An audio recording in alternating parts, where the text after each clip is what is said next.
विद्यार्थियों, मनस्वी शिक्षण संस्थान की YouTube चैनल पर ऑनलाइन क्लासेज में आपका हार्दिक स्वागत है। मैं मुकेश पवार आपको क्लास 10th के विज्ञान सब्जेक्ट के बारे में विज्ञान सब्जेक्ट का अध्ययन करवाऊंगा। तो RBSE बोर्ड के सिलेबस के अनुसार यदि बात करें तो 10वीं विज्ञान का जो सिलेबस है वो विज्ञान के अंदर 4-5 खंडों में बांटा गया है। ये जो 4-5 खंड है वो कौन कौन से हैं?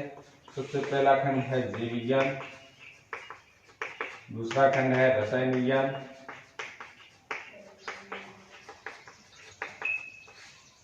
तीसरा खंड है भौतिक विज्ञान,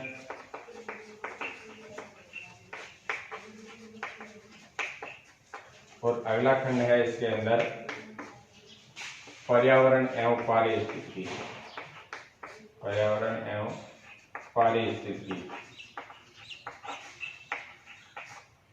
और एक चैप्टर जो लास्ट चैप्टर है वो यातायात के नियमों से संबंधित है। वो लगभग सभी बुकों के अंदर इस प्रकार से चलता है।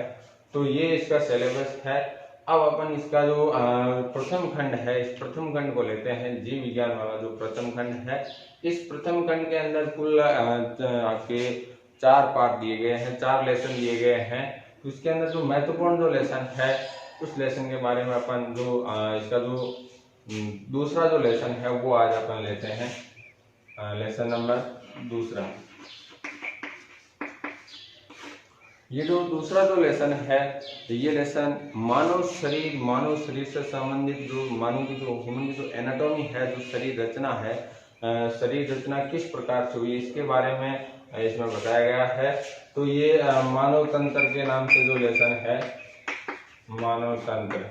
तो मानव के यदि शरीर की बात करें, ह्यूमन एनाटॉमी या मानव शरीर रचना की जो जब बात करते हैं, तो मानव का जो शरीर है विभिन्न प्रकार के अलग अलग प्रकार के सिस्टमों से मिलकर बना है। विभिन्न प्रकार के तंत्र सम्मिलित हुए हैं। इन तंत्रों के मिलने से एक से अधिक तंत्र जो मिले हैं, अनेक तंत्र आपस में मिले हैं, तो इस प्रकार से शरीर रचना का निर्माण हुआ या शरीर का निर्माण हुआ।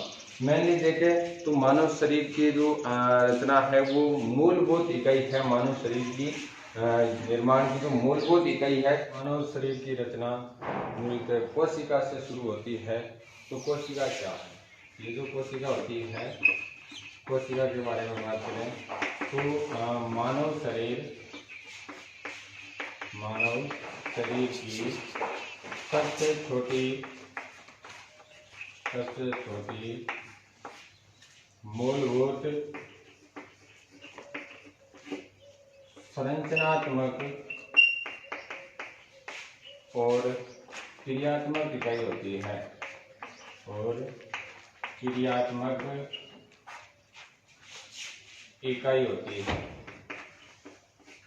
अर्थात मानव शरीर का जो निर्माण है वो प्रारंभ में एक कोशिका से शुरू होता है। इसी प्रकार से ये जो कोशिकाएं होती है, ये कोशिकाएं आपस में मिलकर के, एक से अनेक कोशिकाएं आपस में मिलकर के इसका निर्माण करती है, आगे ऊतकों में कन्वर्ट हो जाती है। एक से अनेक कोशिकाएं आपस में मिलकर के जो कोशिका का समूह बनाती है उसे ऊतक कहा जाता है। कोशिका से ऊतक बन जाते हैं। ये जो ऊतक होते हैं, एक से अनेक इस प्रकार से ऊतक भी आपस में जब मिल जाते हैं शरीर रचना के दौरान, तो ये ऊतक आगे अंग में कन्वर्ट हो जाते हैं या अंगों का निर्माण कर लेते हैं। और ये एक से अधिक इस प्रकार से जब अंग आपस में मिलेंगे तो एक सिस्टम का निर्माण हो जाता है, एक तंत्र का निर्माण हो जाता है। और इसी प्रकार इसी क्रमानुसार जब एक से अनेक प्रकार के जब तंत्र आपस में मिल जाते हैं तो शरीर का निर्माण हो जाता है, शरीर की रचना हो जाती है, पूरे मानव शरीर का निर्माण हो जाता है। तो इस प्रकार आप समझ गए होंगे कि मानव शरीर की जो शुरुआत होती है, जो रचना या जो निर्माण होना शुरू होता है, वो मूलतः कोशिका से ही स्टार्ट होता है, कोशिका से ही प्रारंभ होता है। अतः मानव शरीर की सबसे छोटी संरचनात्मक और क्रियात्मक इकाई कोशिका होती है। और विभिन्न ये जो अनेक कोशिकाओं के समूह आपस में मिल जाते हैं तो ऊतक का निर्माण होता है, ऊतक आगे अंग में कन्वर्ट हो जाते हैं और अनेक अंग आपस में मिलकर के एक सिस्टम का निर्माण करते हैं। और ये तंत्र, एक से अनेक तंत्र आपस में मिलकर के मानव शरीर का निर्माण करते हैं। तो ये जो तंत्र होते हैं, अब ये आपका आज का टॉपिक आपका यही है मानव तंत्र वाला।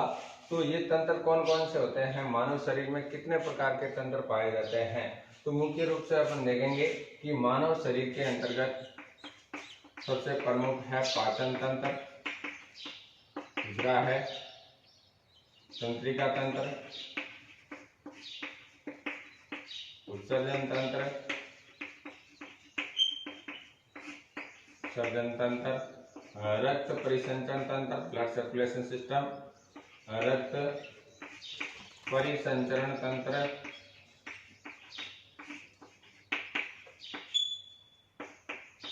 कंकाल तंत्र,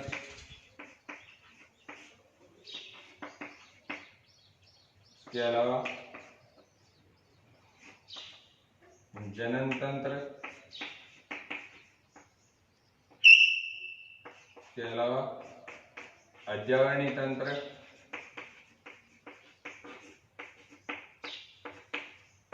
तो इस प्रकार से मानव शरीर के अंदर एक से अनेक प्रकार के सिस्टम होते हैं, जैसे ये जनन तंत्र है, पाचन तंत्र है, तंत्रिका तंत्र है, कंकाल तंत्र है, अज्जावरणी तंत्र है। ये सभी सिस्टम आपस में समन्वित होकर के एक मानव शरीर की रचना का निर्माण करते हैं।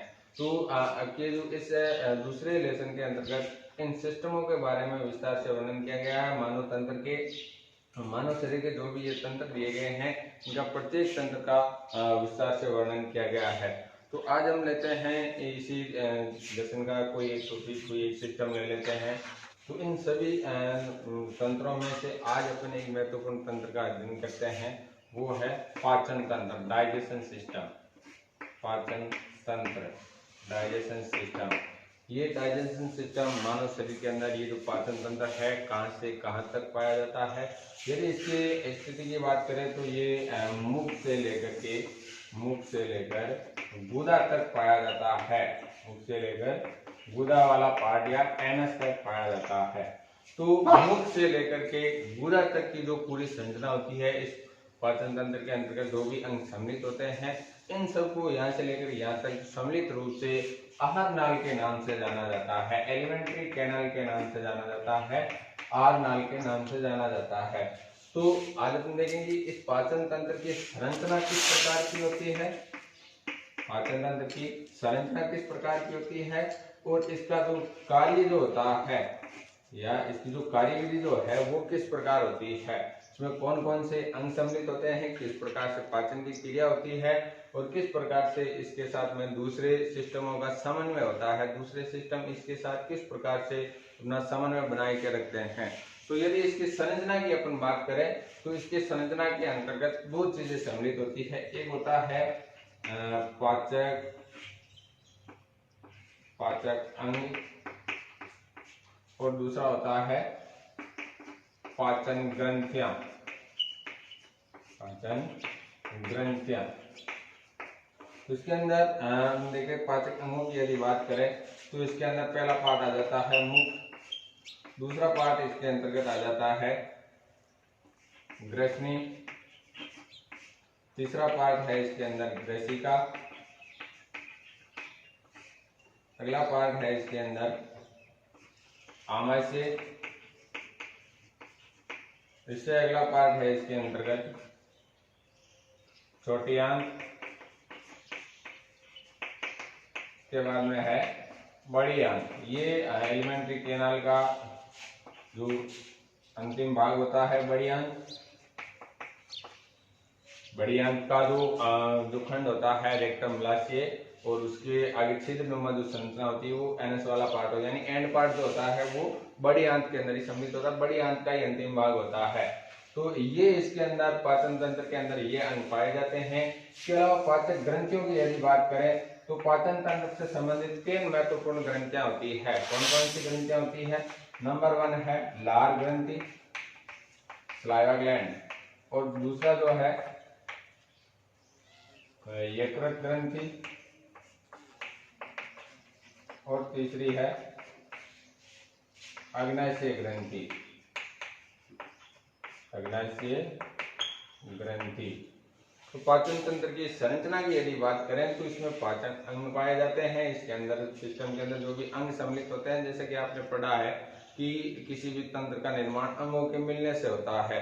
तो इस प्रकार से इसके अंदर ये अंग सम्मिलित होते हैं। इन अंगों की सहायता करने के लिए यानी पाचन की क्रियाविधि में सहायता प्रदान करने के लिए ये ग्रंथियां पाई जाती है। लार ग्रंथि है, यकृत ग्रंथि है और अग्नाशय ग्रंथि है।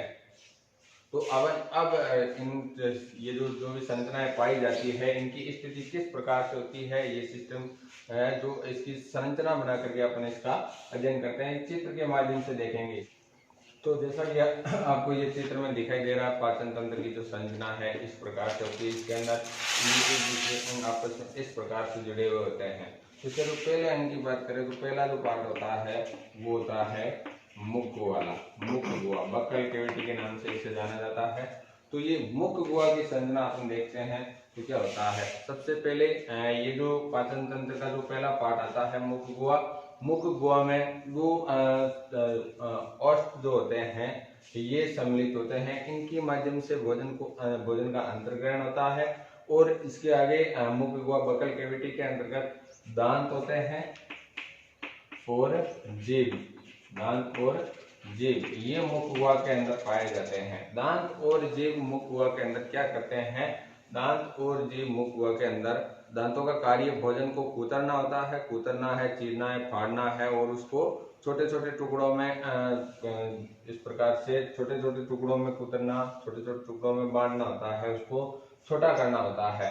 और जीभ का जो कार्य होता है मुख गुहा में भोजन को इधर उधर घुमा करके दांतों की सहायता से उसका और ज्यादा छोटे छोटे भागों में उसको डिवाइड करवाना, छोटे छोटे भागों में उसको कुतरवाना होता है, तो चबाना होता है। तो ये इनका जो कार्य होता है दांतों का। और जीभ होती है वो भोजन को चबाने में सहायता करती है, इधर उधर मुख गुहा में भोजन को घुमाने का कार्य करती है। यदि अपन दांतों की बात करें तो मानव शरीर में जो दांत होते हैं ये दो बार आते हैं, दो बार दांत आते हैं। इसीलिए दो बार आने के कारण से द्विबार दंती भी कहा जाता है, मानव को द्विबार दंती भी कहा जाता है, क्योंकि मानव के जीवन काल में दो बार दांत आते हैं। पहले जो दांत होते हैं या जो प्रथम बार जो आते हैं ये उन्हें दूध के दांत कहा जाता है, दूध के दांत या अस्थायी दांत भी कहा जाता है या अस्थायी दांत। इन दांतों की संख्या होती है 20, इन दांतों की संख्या होती है 20। और जो दोबारा जो दांत आते हैं, दूसरी बार जो दांत आते हैं वो दांत होते हैं स्थायी दांत। और स्थायी दांतों की जो संख्या होती है 32 होती है। ये जो स्थायी दांत होते हैं ये अलग अलग प्रकार यानी 4 प्रकार के होते हैं। स्थायी दांत कुल 4 प्रकार के होते हैं। तो ये दूध के दांत होते हैं, ये जन्म से 5, 6, 7 महीने के साथ आना प्रारंभ हो जाते हैं और 6-7 साल की उम्र तक रहते हैं। उसके बाद में ये दांत गिर जाते हैं। और उसके पश्चात जो दूसरे दांत आते हैं जो स्थायी दांत कहलाते हैं, जिनकी संख्या 32 होती है। तो ये दांत आना शुरू होते हैं और ये लंबे समय तक रहते हैं। तो स्थायी दांतों की यदि बात करें तो स्थायी दांत 4 प्रकार के होते हैं। अब ये 4 प्रकार के कौन कौन से होते हैं, सबसे पहला है आपके कृंतक है, रजनक है,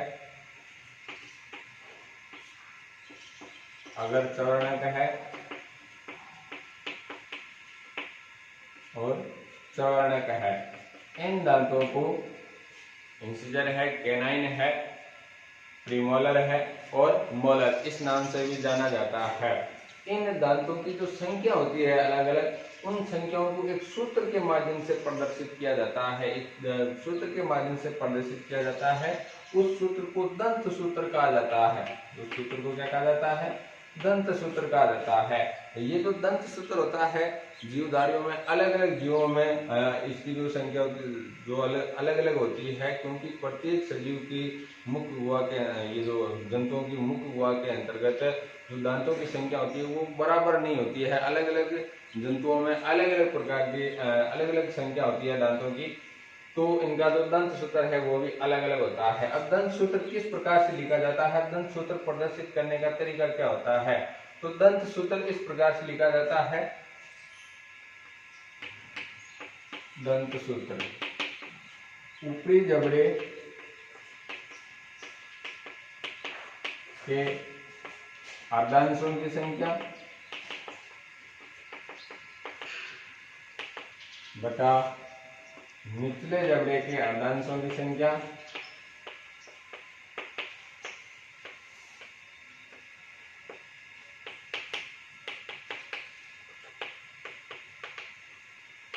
इनटू 2। तो ये जो इस प्रकार से दंत सूत्र प्रदर्शित किया जाता है। तो इसके माध्यम से जब मानव के दंत सूत्र की बात करते हैं तो मानव का दंत सूत्र किस प्रकार से आता है। तो मानव के जो दांतों की जो स्थिति होती है आपने पढ़ा है कि इंसिजर है, कैनाइन है, प्रीमोलर है और मोलर, ये 4 प्रकार के दांत होते हैं। तो इनकी जो स्थिति होती है ये होती है इंसिजर, ये होते हैं अर्धांश की बात करें तो 2 हो जाएंगे इनटू इसके अंदर हो जाएगा आपके एक कैनाइन और हो जाएगा आपके 2 अर्धांश हो जाएंगे प्रीमोलर के और 3 हो जाएंगे मोलर। इसी प्रकार से हो जाएगा इंसिजर, कैनाइन, प्रीमोलर और मोलर इनटू 2। तो ये होता है मानव का दंत सूत्र। या शॉर्ट में आप इसको इस प्रकार से भी प्रदर्शित कर सकते हैं 21 23 बटा 21 23, 21 23 बटा 21 23 गुणा 2। तो ये मानव का दंत सूत्र होता है। दांतों की जो संरचना जो विन्यास होता है वो इस प्रकार से व्यवस्थित होता है। इसके अलावा दांतों के आधार पर देखें तो मानव को ग्रत दंती भी कहा जाता है, थिकोडोंट भी कहा जाता है। थिकोडोंट क्यों कहा जाता है? क्योंकि मानव के जो दांत होते हैं वो इस प्रकार से सीधे नहीं होकर एक सांचनुमा संरचनाओं के अंदर व्यवस्थित होते हैं। इस प्रकार की मांसल जो संरचनाएं होती है इन दांतों को घेरे हुए रहती है। तो इन्हें गम्स कहा जाता है, इन्हें मसूड़े कहा जाता है। तो ये जो मानव की मुख गुहा के अंदर जो दांत पाए जाते हैं वो मसूड़े, जो सांचनुमा जो संरचनाएं जिन्हें मसूड़े कहा जाता है, इनसे घिरी होने के कारण इसे थिकोडोंट या गरत दंती भी कहा जाता है। इसके पश्चात दूसरा जो भाग है मुख गुहा का वो है जीभ। जीभ का मुख्य कार्य जो होता है वो भोजन को इधर उधर घुमाना, पाचन की दृष्टि से देखें तो भोजन को इधर उधर घुमाना। इसके अलावा जीभ के नीचे कुछ इस प्रकार की ग्रंथियां पाई जाती है, उन ग्रंथियों के द्वारा लार का स्राव किया जाता है। तो वो आप पढ़ेंगे लार ग्रंथियां, जो पाचन की जो ग्रंथियां है उसके अंदर देखेंगे तो उसके द्वारा लार का स्राव किया जाता है और इससे भोजन लसलसा बन जाता है। तो इसके पश्चात दूसरा जो पार्ट आपको दिखाई दे रहा है वो होता है ग्रसनी वाला भाग, ग्रसनी। ये जो इस प्रकार की जो संरचना होती है जो आपके यहाँ पर जहाँ नासा मार्ग और मुख गुहा वाला मार्ग, दोनों मार्ग जहाँ सम्मिलित होते हैं, जैसा कि आपको चित्र में दिखाई दे रहा है कि ये जो इधर से ये जो नासा मार्ग आ रहा है, इधर से ये जो मुख गुहा वाला भाग है, ये दोनों भाग यहाँ पर एक जगह मिलते हैं। इसी भाग को ग्रसनी कहा जाता है। यहाँ कुछ इस प्रकार की श्लेष्मा ग्रंथियां पाई जाती है। तो इन श्लेष्मा ग्रंथियों के द्वारा जो म्यूकस का जो आवरण होता है उसके द्वारा कुछ श्लेष्मा का स्राव किया जाता है।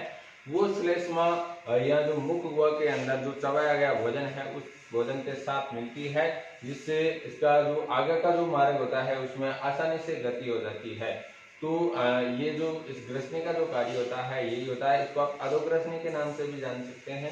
तो ग्रसनी का जो कार्य जो होता है वो ये होता है कि भोजन के अंदर कुछ इस प्रकार श्लेष्मा मिलाना और भोजन की गति को आसान बनाना। इसके अलावा यहाँ से श्वसन मार्ग अलग हो जाता है ग्रसनी से आगे। तो यहाँ एक विशेष संरचना पाई जाती है, एक ढक्कन जैसी संरचना पाई जाती है। इस ढक्कन को एपिग्लोटिस के नाम से जाना जाता है, एपिग्लोटिस। ये जो एपिग्लोटिस होता है इसको घंटी ढापन भी कहा जाता है। इसका कार्य क्या होता है? इसका कार्य ये होता है कि भोजन जो होता है मुख गुहा के माध्यम से जो भोजन आ रहा है उस भोजन को श्वसन मार्ग में नहीं जाने दिया जाएगा। ठीक है, भोजन को श्वसन मार्ग में जाने से रोकने के लिए ये इस प्रकार की व्यवस्था पाई जाती है। इसको एपिग्लोटिस या घंटी ढापन कहा जाता है। इसके पश्चात अगला जो पार्ट हो जाता है, अगला पार्ट आ जाता है ग्रसिका, इसको ग्रासनाल भी कहा जाता है। ये जो ग्रसिका होती है ये एक इस प्रकार की लंबी नलिकाकार संरचना होती है जो आगे जाकर के स्टोमच के अंदर खुलती है, आगे जाकर के आमाशय के अंदर खुलती है। तो ग्रसिका के अंतर्गत केवल और केवल ये भोजन को एक मार्ग प्रदान करती है, इसका कोई विशेष कार्य नहीं होता है। ये मुख गुहा से स्टोमच तक, आमाशय तक भोजन को पहुंचने के लिए एक मार्ग का कार्य करती है। इसके पश्चात अगला जो पार्ट आ जाता है इसका, वो हो जाएगा आपके आमाशय, आमाशय या स्टोमच। ये जो आमाशय जो होता है इसका पाचन की क्रियाविधि की दृष्टि से बहुत ज्यादा महत्वपूर्ण कार्य होता है। आमाशय की यदि संरचना की बात करें तो आमाशय की जो संरचना होती है वो इस प्रकार की संरचना होती है, इस प्रकार की संरचना होती है। इसके अंदर 3 भाग पाए जाते हैं, इसकी संरचना के अंदर 3 भाग होते हैं। ये पहला वाला जो भाग होता है जठराग्नि भाग, अगला जो भाग होता है फंडस भाग, और जो अंतिम भाग होता है आमाशय का वो होता है जठर निर्गमी।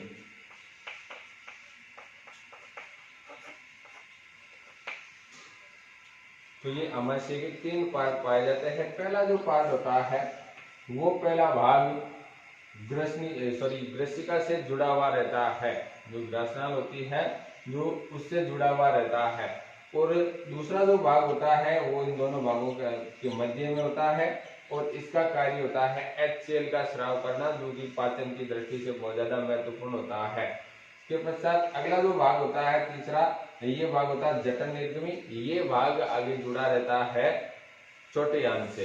ये वाला किससे जुड़ा रहेगा? ये वाला ग्रसिका से, और ये वाला छोटे आंत से जुड़ा रहता है। तो इसका जो पहला जो भाग होता है इसके अंदर भी कुछ इस प्रकार से गांठीदारपन जैसी संरचना पाई जाती है, और यहाँ पर भी पाई जाती है, ताकि भोजन इधर आने के पश्चात वापस पुनः ग्रसिका के अंदर नहीं जाए, इसके लिए ये व्यवस्था होती है। इसके पश्चात बीच वाला जो भाग होता है फंडस वाला भाग, ये बहुत ज्यादा महत्वपूर्ण भाग होता है। इस भाग के द्वारा एक बहुत ही ज्यादा अम्लीय पदार्थ का स्राव किया जाता है। ये अम्लीय पदार्थ क्या होता है? HCl होता है। HCl का स्राव इसके द्वारा किया जाता है। HCl का स्राव करने के लिए इसके अंदर जो कोशिकाएं पाई जाती है, इंपॉर्टेंट चीज है ये, इस HCl का स्राव करने वाली जो कोशिकाएं होती है उन्हें ऑक्जेंटिक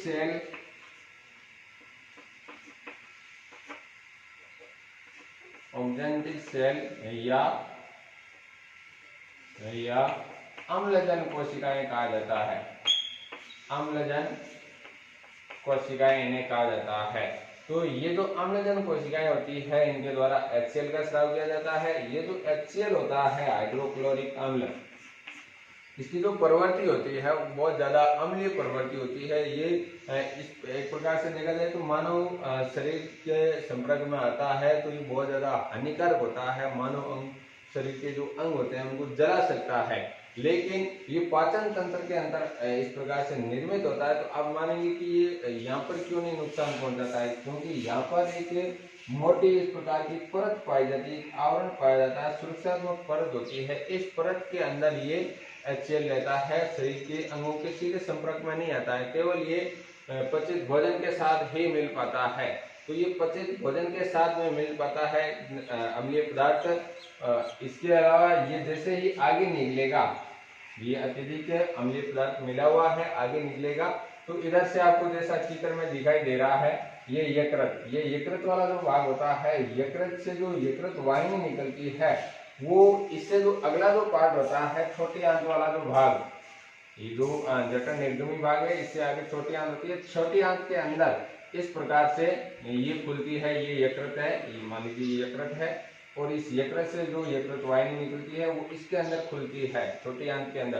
तो इधर आमाशय से अत्यधिक अम्लीय भोजन आ रहा है, HCl मिलने के पश्चात अम्लीय हो जाता है, अम्लीय भोजन आ रहा है, और इधर से ये जो यकृत होता है ये क्षारीय रस का स्राव करता है, ये क्षारीय रस का स्राव करता है। तो इधर से अत्यधिक अम्लीय पदार्थ और इधर से क्षारीय पदार्थ आपस में मिलते हैं। तो भोजन के पाचन के साथ साथ, पाचन की क्रिया के साथ साथ इनकी जो प्रकृति होती है वो भी सामान्य हो जाती है, यानी न तो ज्यादा अम्लीय रह पाती है और न ही ज्यादा क्षारीय रह पाती है। तो ये यकृत का कार्य होता है कि ये जो भोजन के साथ में जो HCl मिल रहा है HCl मिलने के दौरान जो अम्लीय प्रवृत्ति बढ़ रही है उसको नॉर्मल बनाए के रखना और पाचन की क्रिया में सहायता करना, ये यकृत का कार्य होता है। तो इसी प्रकार से ये जो आमाशय होता है इसे स्टोमच भी कहा जाता है, स्टोमच के नाम से भी जाना जाता है। तो इसका कार्य होता है मेनली भोजन की पाचन की क्रिया में सहायता करना, यानी जठर रस के साथ में HCl मिलाना ताकि भोजन के पाचन की क्रियाविधि आसान हो सके। इसके पश्चात जो अगला जो अंग होता है छोटी आंत। छोटी आंत आपको पता है छोटी आंत किससे जुड़ी हुई है? आमाशय से जुड़ी हुई है। आमाशय का जो अंतिम भाग है वो छोटी आंत से जुड़ा हुआ है। अब ये जो छोटी आंत है ये लंबाई की दृष्टि से बहुत ज्यादा लंबी होती है, 4-5 मीटर इसकी लंबाई होती है, जबकि इसका जो व्यास कम होता है, इसीलिए इसको छोटी आंत के नाम से जाना जाता है। ये कुंडलित होती है और अत्यधिक पाचन तंत्र का अधिकांश भाग बनाती है। अब इसके आगे आती है बड़ी आंत। तो बड़ी आंत लंबाई की दृष्टि से बड़ी आंत छोटी होती है, लेकिन उसका व्यास अधिक होने के कारण, उसकी मोटाई अधिक होने के कारण उसे बड़ी आंत के नाम से जाना जाता है। तो इसी प्रकार से अपन जब स्मॉल इंटेस्टाइन की बात करते हैं, छोटी आंत की बात करते हैं, तो छोटी आंत पाचन की दृष्टि से अत्यधिक महत्वपूर्ण होती है, यानी इसमें पाचन की क्रिया भी होती है और पाचन के पश्चात अवशोषण की क्रिया भी होती है। पोषक तत्वों का अवशोषण भी इसी छोटी आंत के भागों द्वारा अधिकांश से किया जाता है। और उसके पश्चात ये जो भी अपशिष्ट जो बनना शुरू होता है वो इसी छोटे आंत से बनना शुरू होता है और इसको आगे बड़ी आंत में डाल दिया जाता है और पोषक तत्वों का अवशोषण यहाँ से कर लिया जाता है। अब हम छोटी आंत की संरचना की यदि बात करें तो छोटी आंत के 3 खंड बनाए गए हैं। कौन कौन से हैं 3 खंड? प्रथम खंड है इसके अंदर ड्यूडेनम यानी ग्रहणी। दूसरा खंड है इसके अंदर अग्र शूद्रांतर जेजुनम और तीसरा खंड है इसके अंदर शूद्रांतर इलियम। तो छोटे आंत की संरचना की बात करें तो 3 खंडों में डिवाइड है, ये ग्रहणी है, अग्र शूद्रांतर है और शूद्रांतर है। ड्यूडेनम है, जेजुनम है और इलियम है। इसको आप शॉर्ट कीजिए DJI के नाम से भी याद रख सकते हैं। तो छोटे आंत की संरचना में 3 खंड है, ड्यूडेनम, जेजुनम, इलियम, ग्रहणी, अग्र शूद्रांतर और शूद्रांतर। इसके पहले पार्ट की बात करते हैं। पहला पार्ट कौन सा है? ग्रहणी वाला। तो ये जो ग्रहणी वाला जो भाग होता है, इस भाग के अंदर इधर से तो ये यू आकार का भाग होता है, इस प्रकार से ये कुंडलित होती है छोटी आंत। तो इसके अंदर इधर से ऊपर से तो इसके अंदर आमाशय खुल रहा है और इधर से इसके अंदर यकृत वाहिनी खुलती है। इसको यकृत वाहिनी को सामान्य पित्त वाहिनी भी कहा जाता है, क्योंकि यकृत के साथ में एक छोटी सी संरचना पित्ताशय भी होती है। जैसा कि आप इधर देखिए, मान लीजिए ये यकृत है, इस प्रकार से यकृत से जो वाहिनी जो निकलती है, जो नलिका निकलती है, उसको यकृत वाहिनी कहा जाता है। इसी के साथ में जो एक संरचना होती है जिसको पित्ताशय कहा जाता है, पित्ताशय से निकलने वाली जो संरचना होती है उसको पित्त वाहिनी कहा जाता है। तो जब ये दोनों जब आपस में मिल जाती है तो इसको एक सामान्य पित्त वाहिनी के नाम से जाना जाता है। तो ये सामान्य पित्त वाहिनी जो होती है, ये सामान्य पित्त वाहिनी किसके अंदर खुलती है? ये सामान्य पित्त वाहिनी इस छोटे आंत के अंतर्गत खुलती है और ऊपर से ये छोटी आंत है वो किसके अंदर है, किससे जुड़ी हुई है? आमाशय से जुड़ी हुई है। तो ये आमाशय से इस प्रकार से जुड़ी हुई रहती है, इधर से सामान्य पित्त वाहिनी इसके अंदर खुलती है। तो ये इसकी जो संरचना होती है और कार्य इसका क्या होता है? कार्य इसका भोजन का अधिकांश पाचन करना होता है। तो भोजन का अधिकांश पाचन किस प्रकार से होता है? कुछ इसके अंदर पाचक एंजाइम भी मिलते हैं जो कि अग्नाशय ग्रंथि के द्वारा डाले जाते हैं। तो इनकी क्रियाविधि अपन अगले पार्ट में आगे पढ़ेंगे, जबकि ये अपन इसमें केवल संरचना का अध्ययन कर रहे हैं। क्रियाविधि कार्य क्या होता है ये बाद में देखेंगे, पहले अपन इसकी स्थिति देख रहे हैं, इसकी संरचना किस प्रकार से होती है। तो आमाशय के पश्चात छोटी आंत होती है। छोटी आंत के 3 भाग होते हैं, ग्रहणी है, अग्र शूद्रांतर है, शूद्रांतर है, ड्यूडेनम, जेजुनम और इलियम होता है। इसके पश्चात अगला जो पार्ट है इसका वो हो जाएगा बड़ी आंत। तो जिस प्रकार से छोटी आंत के अंदर 3 खंड पाए जाते हैं, उसी प्रकार से बड़ी आंत के अंदर भी 3 खंड होते हैं। कौन कौन से होते हैं ये इसके अंदर 3 खंड? सीकम है, कॉलन है और रेक्टम है। सीकम, कॉलन और रेक्टम। हिंदी में देखिए तो ये हो जाएंगे आपके वर्धांतर,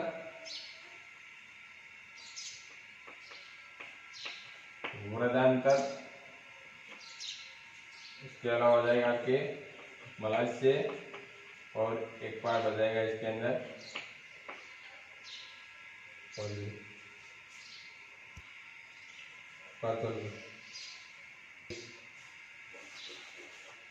तो ये जो बड़ी आंत के अंदर भी 3 खंड है। कौन कौन से हैं? नंबर 1 उंडुक है, दूसरा है इसके अंदर वर्धांतर और तीसरा खंड है इसके अंदर मलाशय यानी सीकेम, कॉलन और रेक्टम।